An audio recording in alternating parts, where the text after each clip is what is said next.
I didn't go to Mulligan's for the drinks. I went for the darkness. The bar sat 3 blocks from campus, tucked beneath a laundromat that smelled permanently of bleach and failure. No windows. A door that stuck when you pushed it. The kind of place where people went to disappear for a few hours, and I needed to disappear more than anyone knew. I was 24, new to the city, and drowning in a graduate program that made me feel stupider every day. The other students seemed to know each other already. Their friendships formed in undergraduate years I hadn't shared. They laughed in cafes. They stuttered in groups. I stuttered alone in my apartment, eating cereal over the sink at midnight, the silence so loud I could hear my own heartbeat. Mulligan's became my escape from that silence. Not because it was loud, it never was, but because it had Jake. He worked the bar 3 nights a week. Wednesday, Friday, Saturday. I noticed him the first time I walked in, not because he was handsome, though he was, but because he watched the room the way I watched rooms. Carefully. Like he was cataloguing exits. Like he was waiting for something. That should have been my first warning. Instead, it became my first reason to return. "I don't believe you," I said one night, 3 weeks into my routine. I'd taken my usual seat at the far end of the bar, where the wood was worn smooth from decades of elbows. He'd poured my usual without asking, vodka soda, lime squeezed twice, and leaned against the counter across from me. "You don't believe what?" He had a voice that stayed low, even in empty rooms. Like he was always sharing a secret. "That you're just a bartender." Something flickered behind his eyes. There and gone. A door opening and closing in a fraction of a second. Ouch. He wiped the counter with a rag, even though it was already clean. "What's wrong with bartending?" "Nothing." I stirred my drink with the straw, watching the lime spin. "But you don't do it like someone who needs the money. You do it like someone who's practicing." He laughed then.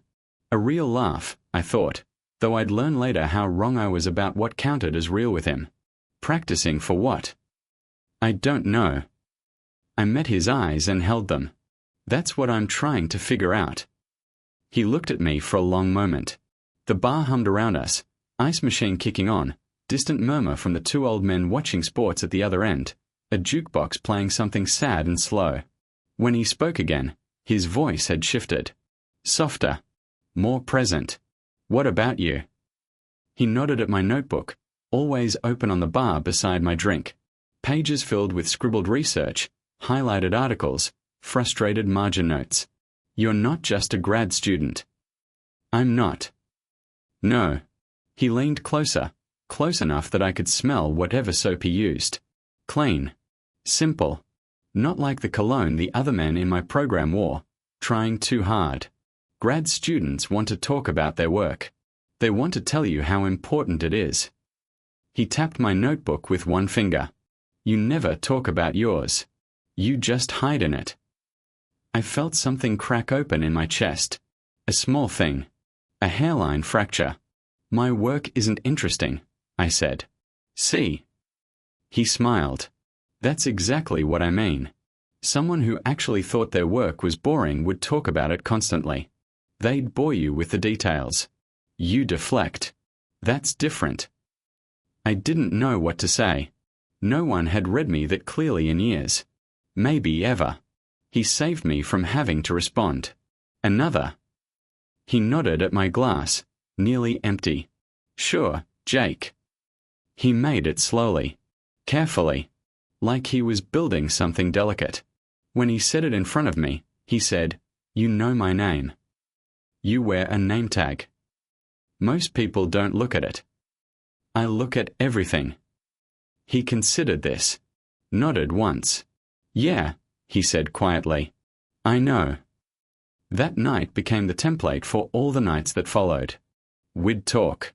Not about anything important. Not at first. Movies we'd seen. Books we'd read. The way the city changed after midnight, when the tourists disappeared and the people who actually lived there came out to breathe. He told me about growing up in Ohio, about a sister who still lived there, about a father who taught him to fish and a mother who taught him to cook. I told him about my own childhood.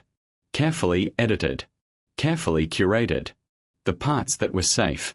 But here's the thing about lies. They're easier to tell when the other person is lying too. We built something together in those weeks. A small world inside that dark bar, with its sticky floors and its one working bathroom and its jukebox that only played songs from before either of us was born. He'd pour my drinks. I'd pretend to study. We'd talk in the spaces between other customers, in the lulls, in the moments when the bar emptied out and it was just us and the night stretching ahead like something almost possible. I started coming earlier, staying later. He started making me food from the limited kitchen, grilled cheese cut diagonally, a pickle on the side, the way I'd mentioned once that I liked it. We were performing, both of us, playing characters in a story we hadn't admitted we were writing. But the performance felt realer than anything else in my life. "You're sad," he said one night. It was nearly 2 a.m. The old men had gone home. The jukebox had finally fallen silent. He was counting the register, and I was nursing a drink I didn't want, not ready to walk back to my empty apartment. "I'm not sad," I said. "You are." He didn't look up from the money. "You've been sad every night since you started coming here. But tonight it's worse." I watched his hands move over the bills. Capable hands. Steady. Hands that could probably do a lot of things besides count money. "My mother called," I heard myself say. He looked up then. "She forgets she called," I continued. The words were coming out before I could stop them, like water through a broken dam. "She calls, we talk, and then she calls again an hour later and asks how I've been, because she's already forgotten we spoke. And I have to decide every single time whether to remind her or just start over." He set the money down, gave me his full attention. "That sounds hard," he said. "Not pitying. Just present. It's not hard. It's just." I searched for the word. Lonely. In a specific way. Like being homesick for a place that doesn't exist anymore. He didn't offer comfort. Didn't reach for my hand or tell me it would be okay. He just nodded, slow and deliberate, and said, "I know that feeling." And somehow, that was better. Someone who understood without needing to fix it. "My father," he said after a moment. Quietly. Like he was testing whether the words would hold. He wasn't who I thought he was. Found out some things, after he passed. Things that made me question everything I thought I knew about my own life. I waited. He didn't continue. "What kind of things?" I finally asked. He shook his head. Smiled that smile that wasn't quite a smile. "Another time." But there wasn't another time. Not for that story. Not ever. I didn't know then that he'd told me more in that moment than he'd told anyone in years. That the small crack in his armor was a gift he almost never gave. I just knew that something shifted between us. Some wall coming down. Some door opening. A week later, he kissed me. It was after closing. He'd walk me out, which he always did, standing in the alley beside the bar until I reached the corner, making sure I got to the well-lit street safely. But that night, I stopped halfway down the alley and turned back. "You could walk me all the way," I said. He looked at me. The alley light caught his face in half-shadow, turning his eyes dark and unreadable. "That's not a good idea," he said. "Why?" He didn't answer. Just stood there, hands in his pockets, perfectly still in a way that should have seemed relaxed but somehow wasn't. "Jake." I took a step toward him. "Why isn't it a good idea?" "Because." He held my gaze. "If I walk you all the way, I'm going to want to come inside." The words hung in the air between us. Honest in a way nothing between us had been honest before. "And if you came inside?" My voice was barely a whisper. He moved then. Crossed the distance between us in 3 strides, his hand coming up to cup my face, his thumb tracing my cheekbone like he was memorizing the shape of me. When he kissed me, it was slow. Deliberate. Like he was making a choice he knew he couldn't take back. I kissed him back and made the same choice. That night, he walked me all the way. He came inside. And for a few hours, in the darkness of my apartment, we weren't Jake the bartender and the grad student whose name he'd finally learned. We were just 2 people. Holding onto something real. Or what passed for real, when you're both lying about everything else? After that night, everything shifted. Not in the obvious ways. Not in the ways I'd expected from the few relationships I'd had before. He didn't become distant or clingy. He didn't change how he looked at me or spoke to me. What changed was the space between us. The geography of it. The way we occupied the same room differently now. He started leaving things at my apartment. Small things at first. A toothbrush in my bathroom cup. A worn paperback on my nightstand. Le Car, Spies and Betrayal. I didn't notice the irony then. A spare key to his own apartment, pressed into my palm one night with no explanation, just a quiet, in case you need it. I never asked what I might need it for. I kept it on my keyring anyway. A talisman. Proof that I meant something to someone. You're different, my advisor said one afternoon during our weekly meeting. We sat in her cramped office, stacks of papers threatening to avalanche from every surface. I'd been staring at my thesis draft, the words blurring, not really seeing them. Different how? She tilted her head, studying me the way she studied primary sources. With suspicion.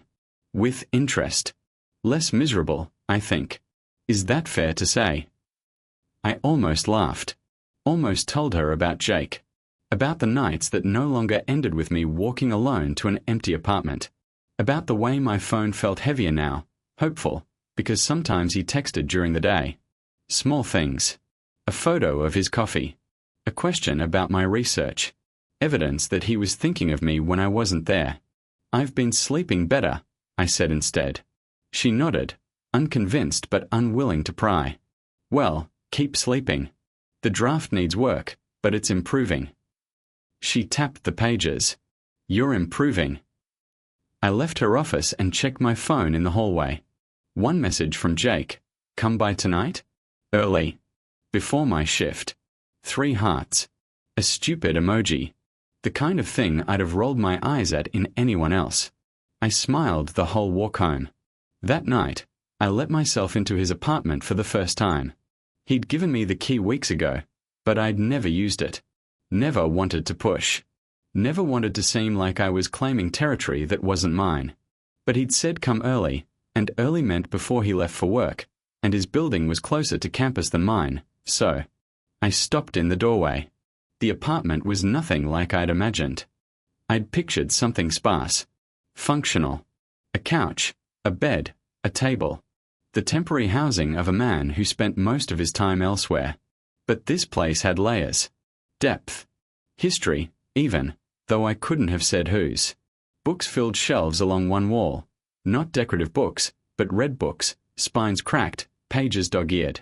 A guitar leaned in one corner, scratches on its body suggesting years of use. Photographs on the fridge held by magnets shaped like state outlines. Ohio, where he'd said he grew up.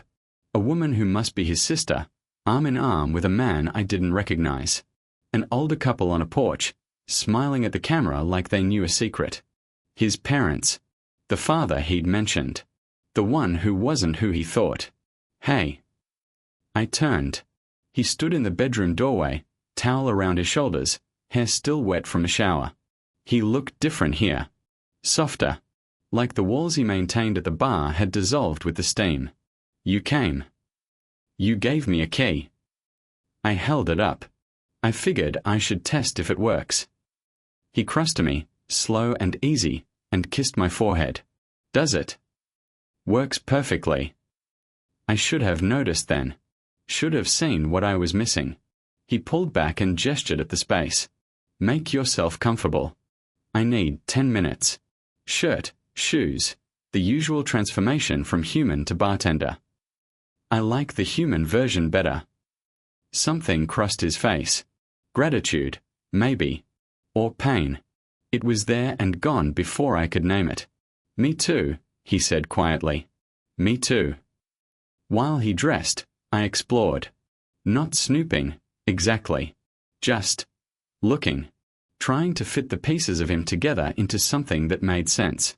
The Jake I knew at the bar was warm but distant, present but guarded. The Jake who'd kissed me in the alley was something else entirely. I wanted to understand how both versions existed in the same body. His desk caught my attention. Not because of what was on it, a laptop, a notebook, the usual clutter, but because of what was tucked beneath it. A safe. Small, black, bolted to the floor. I stared at it longer than I should have. Everyone has secrets. Everyone has things they lock away. My own mother forgot entire conversations within hours. I understood better than most that people contain multitudes they don't show the world. But a safe bolted to the floor in a rented apartment? That was something else. Find anything interesting. I jumped. He stood behind me, fully dressed now, watching me with an expression I couldn't read. Your decorating choices are aggressive, I said, nodding at the safe. Very fortify and protect. He laughed, but it didn't reach his eyes. Landlord required it. Says the neighborhood's changed. It was such an obvious lie that I felt it land between us like a stone. The neighborhood hadn't changed. This building was solid, the streets quiet, the kind of place where old couples still sat on stoops in the evenings. I could have called him on it. I didn't.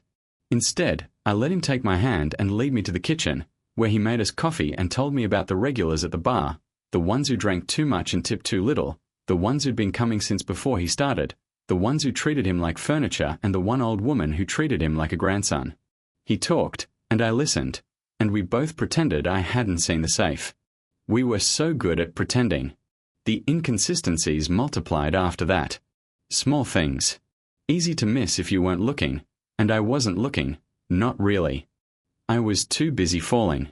Too busy building a future in my head that had no foundation in reality. But they were there. The way he never talked about his past except in broad strokes.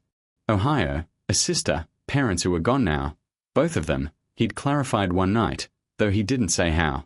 The way he deflected whenever I asked for specifics. The way his phone buzzed at odd hours and he'd glance at it and silence it without responding, his jaw tightening just slightly. The way he sometimes looked at me like he was memorizing me. Like he was storing details for later. Like he was saying goodbye before hello was even finished. He's private, my friend Laura said when I mentioned it, carefully vague, protecting his secrets without knowing what they were. Some guys are like that. It doesn't mean anything. Laura dated men she met on apps and forgot their names by the third date. Her advice on relationships came with a shelf life of approximately 72 hours. But I wanted to believe her. I wanted to believe that the tightness in his shoulders when we passed police officers on the street was just something. A thing some people had. A quirk. I wanted to believe that the night he didn't come home, the first time, the only time, was because his shift ran late and he crashed at his place instead of mine. He texted at 3 a.m. Sorry. Exhausted. Slept here. See you tomorrow? I texted back, of course. I didn't ask why his phone location, when I accidentally checked at 2 a.m., showed him 15 miles from both his apartment and mine. I didn't want to know. You ever think about the future? I asked him one night. We were in my apartment, sprawled across my too small bed, the window open to let in air that still carried summer heat. His arm was beneath my head, my hand on his chest, feeling his heartbeat slow and steady beneath my palm. The future, he repeated. Yeah. Like, where you'll be in 5 years. What you'll be doing. He was quiet for a long moment.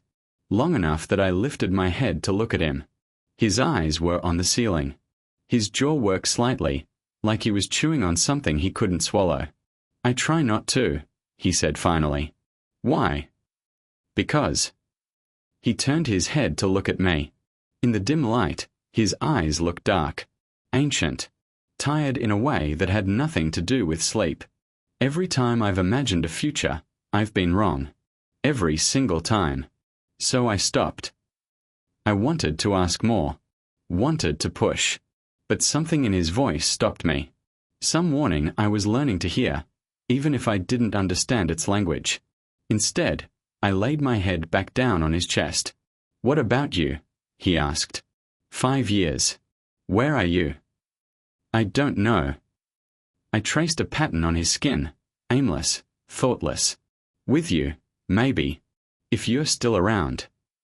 His hand tightened on my shoulder. Just slightly. Just for a moment. When he spoke, his voice was rough. That's not a plan. That's a hope. Same thing, isn't it? No. He kissed the top of my head, and I felt the words more than heard them, spoken into my hair like a prayer. No, they're not the same at all. I should have understood then. Should have recognized the difference between a man who was building something and a man who was counting down. But I was young. I was lonely. I was in love with someone who looked at me like I mattered, and that was enough. That was everything. I didn't know that he was looking at me the way you look at something you're about to lose, something you were never really allowed to have in the first place. I didn't know that the geography of a stranger includes all the territory you'll never be permitted to explore. I just knew that when he held me, I felt home. And home, I was about to learn, is the most dangerous lie of all. I found the gun on a Tuesday. Not because I was looking. Not because I'd finally given in to the suspicion that had been growing in my chest like a slow vine, wrapping around my ribs, making it harder to breathe. I found it because I'd finished my thesis draft early and wanted to surprise him. Wanted to show up at his apartment with takeout and a stupid grin and proof that I was capable of finishing something. He wasn't home. I used my key. Called out his name. Nothing. The apartment was quiet in that specific way places get when they've been empty for hours. No warmth from the coffee maker. No hum of the television. Just silence and the late afternoon light slanting through the blinds, painting stripes across the floor. I set the takeout on the counter and waited. Then I got bored. Then I got curious. Then I opened the wrong drawer. It was in the kitchen. Not the bedroom, not the study, not anywhere that made sense for hiding something. Just the junk drawer, the one where people keep takeout menus and spare batteries and twist ties from bread bags. The gun was underneath all of that. Black. Compact. More real than anything I'd ever touched. I stared at it for what felt like a long time. Long enough for the light through the blinds to shift. Long enough for the takeout to go cold. Long enough for my brain to cycle through every possible explanation that didn't end with me being a fool. He'd mentioned a hunting trip once. With his father, years ago. Maybe he kept it for nostalgia. Maybe it was his father's, inherited, something he couldn't bear to get rid of. Maybe I was an idiot. Because beneath the gun, in the same drawer, was a badge. Not a police badge, something else. Federal. An eagle.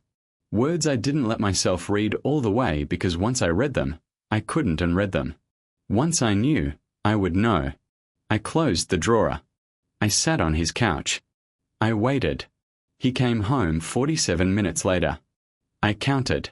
He saw my face before he saw anything else. Saw something there that made him stop in the doorway, keys still in his hand, body going still in that way he had.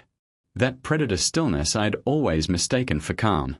"You're here early," he said. I finished my draft.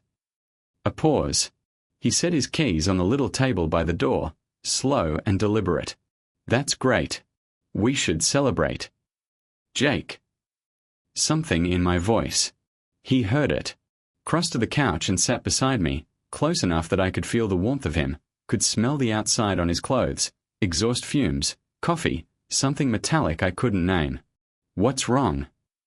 I looked at him. Really looked. Tried to see past the face I'd memorized, the hands I'd held, the mouth that had whispered my name in the dark. "The drawer," I said. "The kitchen drawer." He didn't ask which one. Didn't pretend confusion. His face didn't change, but something behind his eyes did. A door closing. A wall rising. "That's not what you think," he said. "You don't know what I think." "Tell me." I shook my head. Stood up. Needed distance, needed air, needed to not be sitting beside him while my world rearranged itself into something unrecognizable. "I think you're not Jake," I said. "I think Jake isn't real. I think I've been..." My voice broke. I forced it steady. "I think I've been sleeping with a stranger for 5 months." He stood too. Didn't reach for me. Didn't try to close the distance. Just stood there, perfectly still, and said, "My name is Jake." I laughed. It came out wrong. Hollow. Broken. "Your name is Jake." "Great." And the gun. The badge. Those are just... what? Props. Collectibles. My work is complicated. Your work. I stared at him. You tend bar. That's your work. That's the work you told me about. He was quiet for a long moment. Long enough that I felt something inside me crack. I'm sorry, he said finally. I'm so sorry. The apology broke something loose in my chest. All the fear, all the anger, all the desperate hope that there was an explanation that wouldn't destroy us, it all came flooding out at once. Who are you? My voice was barely a whisper. Please, just tell me who you actually are. He looked at me. For the first time since I'd known him, he looked uncertain. Lost. Like a man standing at the edge of a cliff, trying to decide whether to jump. I can't, he said. Can't or won't. Both. He ran a hand through his hair, a gesture I'd seen 100 times, always thought was exhaustion, now recognized as something else. Stress. Fear. The weight of a life I knew nothing about. If I tell you, I put you in danger. If I tell you, I compromise an investigation that's been running for 2 years. If I tell you. An investigation. I backed toward the door. You're investigating something. Here. In this neighborhood. In that bar. Please. He took a step toward me. Just let me explain. Explain what? That everything was a lie. That every time you held me, every time you said my name, you were working. Tears were coming now, hot and useless. Was I part of the investigation? Was I a target? Did someone tell you to get close to the lonely grad student who drinks too much at the dark bar? No. His voice cracked. God, no. You were never. That was never. Then what? I was crying openly now, not caring. What was it, Jake? Or whatever your name actually is. What was it? He crossed to me in 2 strides, took my face in his hands, the same hands that had held me so gently, so carefully, for months. His eyes were wet. I'd never seen him cry. Never seen him anything except steady and controlled. You were the only real thing, he said. The only thing that wasn't an act. Every minute with you, every single minute, that was me. That was real. How can I believe that? You can't. He let go of me. Stepped back. That's the problem. That's always the problem. You can't believe anything I say now, and I can't blame you. I should have left then. Should have walked out the door and never looked back. But I loved him. God help me, I loved him, and love doesn't die just because you discover it was built on a lie. It lingers. It haunts. It makes you stupid. Tell me one thing, I said. One true thing. And I'll decide whether to stay or go based on whether I believe it. He considered this. Nodded slowly. My name is Jake, he said. That part was true. My sister is real. My parents are gone. Ohio, the fishing, the cooking, all true. Just edited. Edited how? He hesitated. For a moment, I saw him fighting with himself. Saw the war between the man he had to be and the man he wanted to be with me. My father wasn't just not who I thought he was, he said quietly. He was a criminal. Spent my whole childhood running from what he did, then spent my adulthood trying to undo it. That's why I do this work. That's why I'm here. To clean up the mess he left behind. I stared at him. Tried to find the lie in his eyes. Found nothing but exhaustion and something that looked terrifyingly like hope. Why are you telling me this? Because you asked for one true thing. He swallowed hard. And because I'm tired. So tired of lying to the only person who ever made me feel like I didn't have to. The words hung between us. Heavy. Fragile. Possibly true. I didn't leave. I should have. But I didn't. That night, we talked for hours. He told me as much as he could, which wasn't much, really, just fragments and hints and careful omissions. He was investigating someone. Someone connected to the bar. Someone dangerous. He'd been undercover for nearly a year before I walked in, And after I walked in, everything got complicated. I tried to stay away from you, he said. We were sitting on his floor now, backs against the couch, not touching. The first few weeks, every time you came in, I told myself not to engage, not to notice you. But you did. But I did. He laughed softly, bitterly. You looked at me like I was a person. Not a bartender, not a means to a drink, not furniture. A person. Do you know how rare that is in my line of work? I didn't answer. The night you asked if I was just a bartender, he continued. I almost told you everything then. Almost blew 2 years of work because some girl with sad eyes saw through me in 5 minutes. Almost. Almost. He turned to look at me.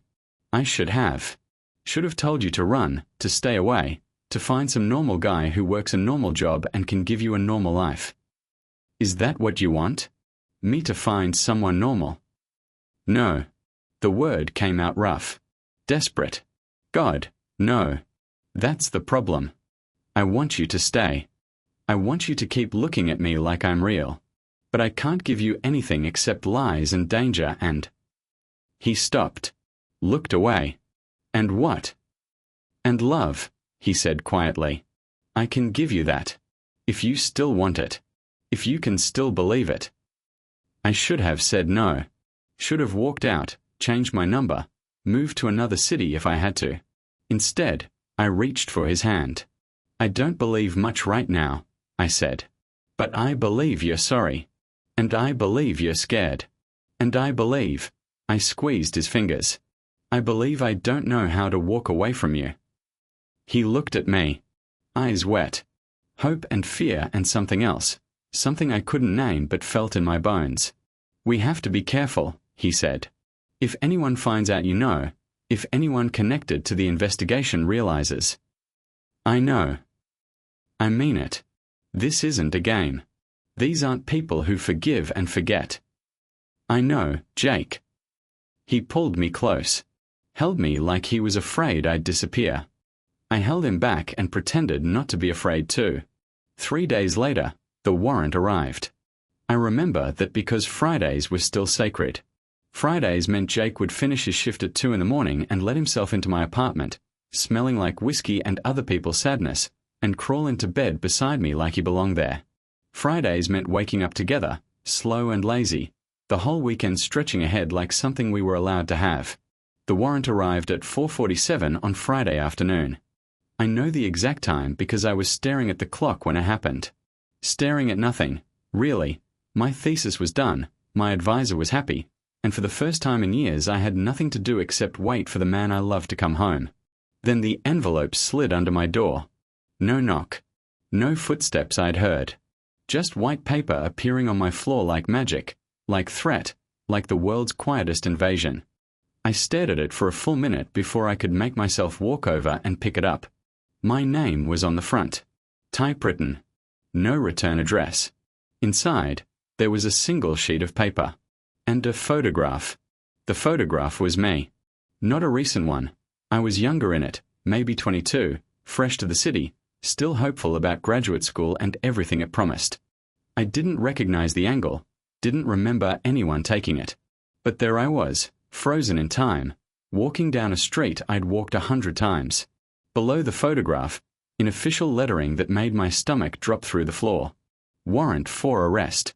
Elena Vance. Charge, accomplice to trafficking. Conspiracy to distribute. Date of issuance, today's date.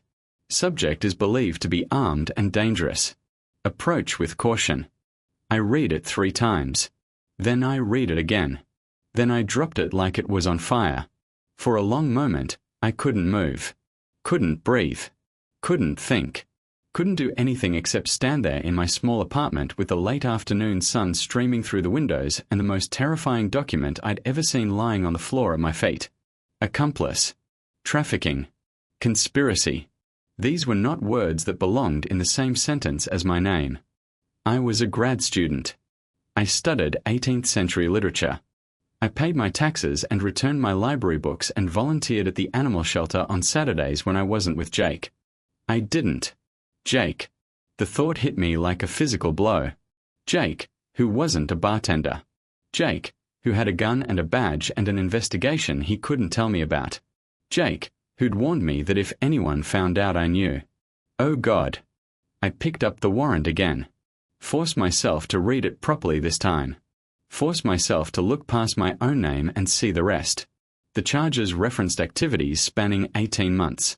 18 months, which meant they started before I even met Jake. Before I ever walked into Mulligan's. Before any of this began. The alleged crimes happened in places I'd never been. Involved people I'd never met. Mentioned transactions and dates and locations that meant nothing to me. But my photo was on it. My name was on it. Someone had built a case against me. Someone had constructed an elaborate fiction in which I was a criminal, a trafficker, a conspirator. And that fiction had become official. Had become a warrant. Had become something that could end my life with a single knock on the door. My phone buzzed. I looked at the screen. Jake, almost done here. See you in an hour. Love you. Love you. I stared at the words until they blurred. I don't remember the next hour. I remember fragments. Sitting on my couch, the warrant clutched in my hand.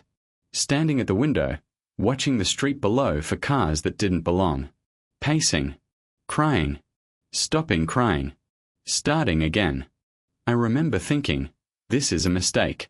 This is someone else. This will get fixed. I remember thinking, this is Jake's fault. This is because of him. I remember thinking, this is because of him, and he's the only person who can fix it. By the time his key turned in the lock, I was calm. The way water is calm before a storm, flat on the surface, churning underneath. He stepped inside, smiling, takeout bag in one hand. Hey, you won't believe the night I. He saw my face. The takeout hit the floor. Not dropped, released. Like his hands had better things to do. Like every part of him was suddenly focused on me with an intensity I'd never seen before. What happened? I held out the warrant. He took it. Read it. The color drained from his face so completely that for one horrible second I thought he might pass out. No, he whispered. No, no, no. Is it real? He looked at me. His eyes were wild, searching, calculating, running through scenarios I couldn't see. Is it real, Jake? Yeah. His voice was hoarse. It's real. Something inside me died. I didn't do this, I said. You know I didn't do this. I don't even know what trafficking means, not really, not in the way they're using it. I know. Then how? How is this possible? How does my face end up on a warrant for something I didn't do? He closed his eyes. Just for a moment. When he opened them, they were different. Harder. More focused. Someone's setting you up, he said. Someone in the organization. They found out about us. They found out you're connected to me. Connected to you. I laughed, a broken, hysterical sound. I'm connected to a bartender. That's all anyone knows. That's all anyone can prove. They don't need proof. They just need suspicion. They just need to muddy the waters enough that when this all comes down, you're in the net with everyone else. He ran both hands through his hair, pacing now, thinking out loud. If they can tie you to me, they can tie you to the investigation. If they can tie you to the investigation, they can make you look like a liability. Like someone who needs to be. He stopped. Needs to be what? He wouldn't look at me. Jake. Needs to be what? Eliminated. The word came out flat. Professional. Like he was reading a report instead of talking about my life. If they think you're a witness, or an informant, or even just someone who knows too much, they'll want you gone. And a warrant like this. He held up the paper. This makes it easy. This makes it legal. They pick you up, you disappear into the system, and no one ever asks questions because you're already a criminal. I couldn't breathe. This wasn't real. This couldn't be real.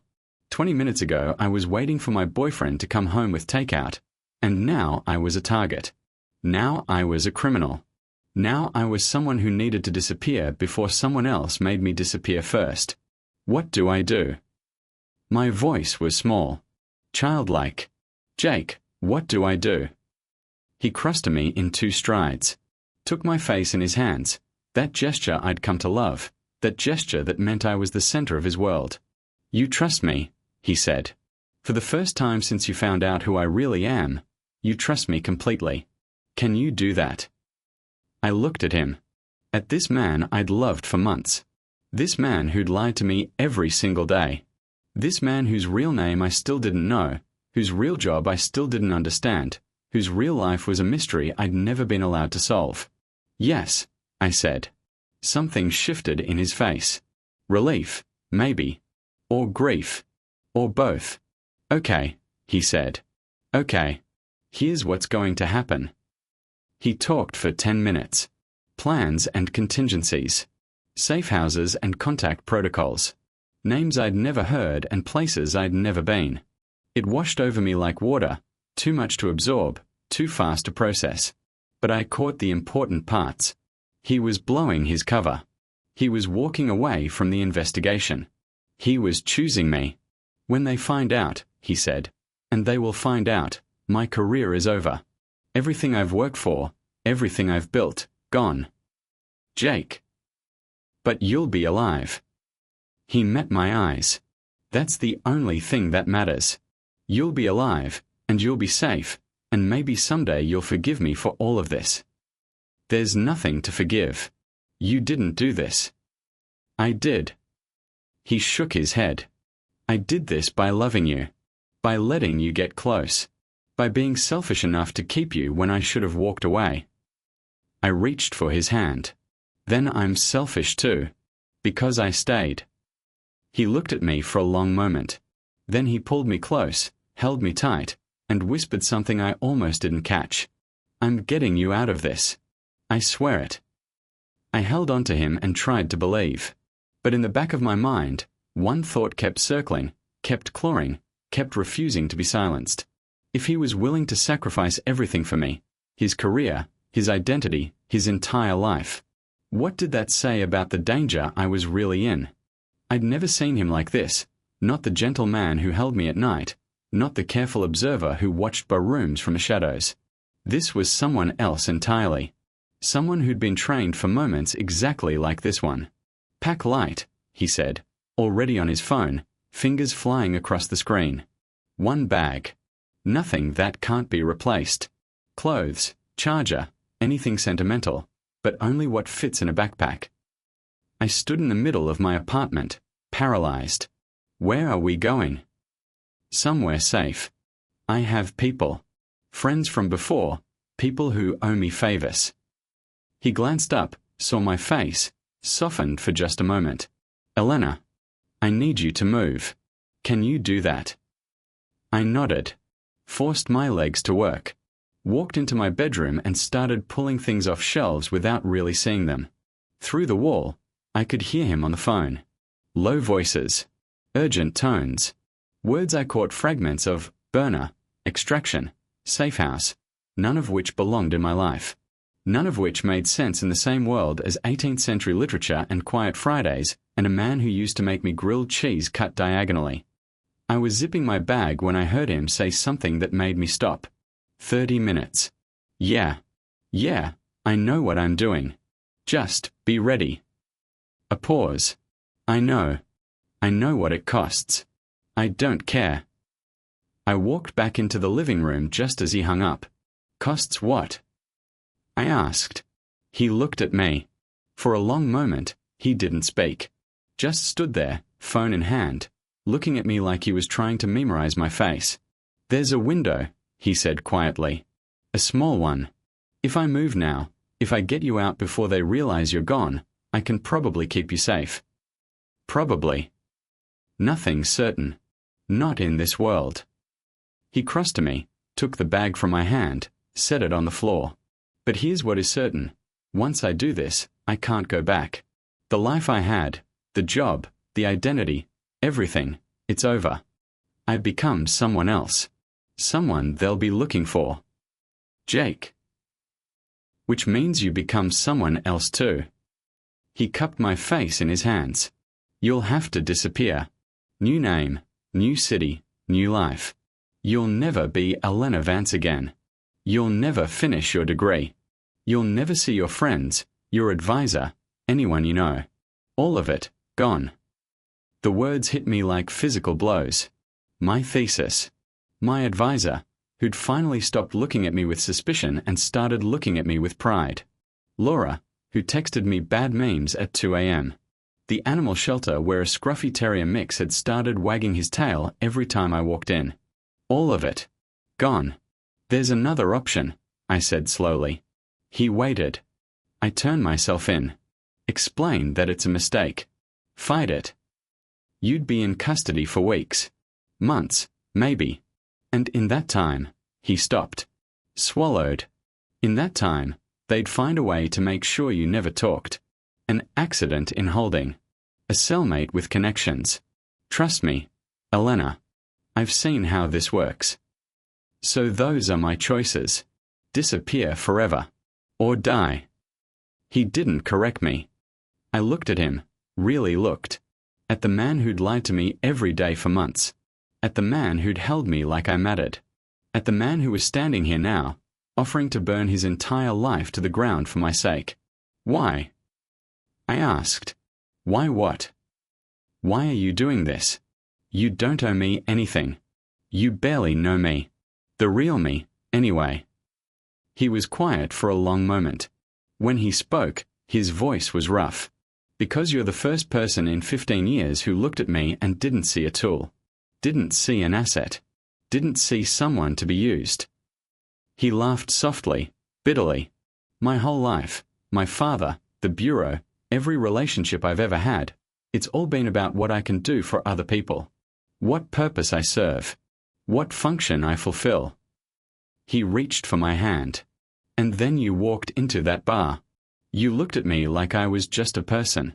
Like I was enough without being useful. And he shook his head. I fell in love with you. Not because you were convenient, not because you fit into my life, but because you made me feel like I could have a life. A real one. Not this. He gestured vaguely, taking in the warrant on the table, the phone in his pocket, the whole invisible world of danger and deception. Something genuine. Tears were streaming down my face. I didn't know when they'd started. I love you too, I whispered. Even though I shouldn't. Even though you lied. Even though everything is broken now. Nothing's broken that can't be fixed. He squeezed my hand. But we have to move. Now. Before they realize you're gone. I looked around my apartment. At the books on my shelves, the mug on my nightstand, the life I'd spent years building. At the window where I'd watched the sun rise on so many mornings, alone and lonely and desperate for connection. I'd found connection. And now I had to leave everything else behind. Okay, I said. I'm ready. We were almost out the door when the knock came. 3 rapid beats. A pause. 2 more. Jake's body went rigid. His hand shot out, pushing me back from the door, positioning me behind him. Who is it? I whispered. He didn't answer. Just stood there, perfectly still, listening. The knock came again. Harder this time. Elena Vance. A man's voice. Official. This is the U.S. Marshal Service. Open the door. My blood turned to ice. Jake moved. Fast, faster than I'd ever seen him move. He grabbed my bag, shoved it into my arms, and pointed at the window in my bedroom. Fire escape. Go. Now. What about you? I'll hold them. Buy you time. Jake, no. He took my face in his hands one last time. Kissed me like it was the only kiss that would ever matter. When he pulled back, his eyes were wet. Run, he said. Don't stop. Don't look back. There's a man named Dominic at 342 Broome Street. Tell him Jake sent you. He'll keep you safe. I can't leave you. You can. You will. He pressed something into my hand, a key, small and worn. This is to a locker at the bus station. There's money inside. Documents. A new life. I was going to give it to you after, when this was all over, in case you needed to run. I stared at the key, at him, at the door, where another knock was shaking the frame. Go, he said. Please. Let this be the one thing I did right. I wanted to argue, wanted to stay, wanted to refuse to leave him behind. But the look in his eyes stopped me. The same look I'd seen that first night in the bar, when he'd asked if I believed he was just a bartender. The look of someone who'd already made his choice and needed me to make mine. I ran. The fire escape was cold beneath my hands. I climbed down blindly, tears streaming, not daring to look back. Behind me, I heard the door crash open. Heard voices, shouting, demanding.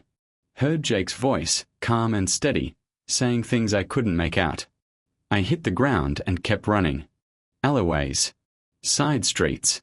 Dark corners where I pressed myself against walls and listened for footsteps. By the time I reached Broome Street, dawn was breaking over the city, painting everything in shades of pink and gold. I found Dominic, an old man in a small apartment, surrounded by cats and newspapers.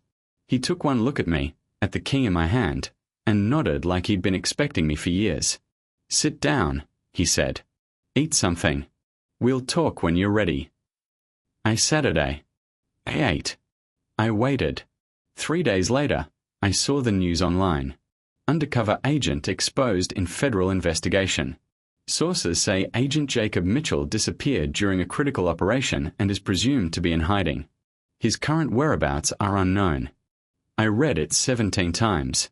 Jacob. His name was Jacob. Not Jake. Not the name I'd whispered in the dark. But close enough. I didn't know if he was alive or dead. Didn't know if he'd made it out or if they'd taken him. Didn't know anything except that he'd given me a chance, and I'd taken it, and now I was someone else entirely. New name. New city. New life. The old one, Elena Vance, grad student, lonely girl who fell in love with a stranger, was gone forever. Sometimes, late at night, I still think about him. About the way he looked at me that last moment. About the key in my hand and the fire escape and the sound of his voice, calm and steady, buying me time. I don't know if he's alive. I don't know if he's out there somewhere, living his own new life, thinking of me the way I think of him. But I know this. In a world of lies, he gave me the only truth that mattered. He loved me. And I loved him. And maybe that's not enough to build a life on. Maybe that's not enough to justify everything we lost, everything we sacrificed, everything we'll never get back. But it's something. It's the only thing I have left. And some nights, lying alone in my new apartment in my new city with my new name, I hold onto it like a lifeline. Like a key. Like a promise that somewhere out there, the man who saved me is still breathing. Still running. Still hoping. The way I am.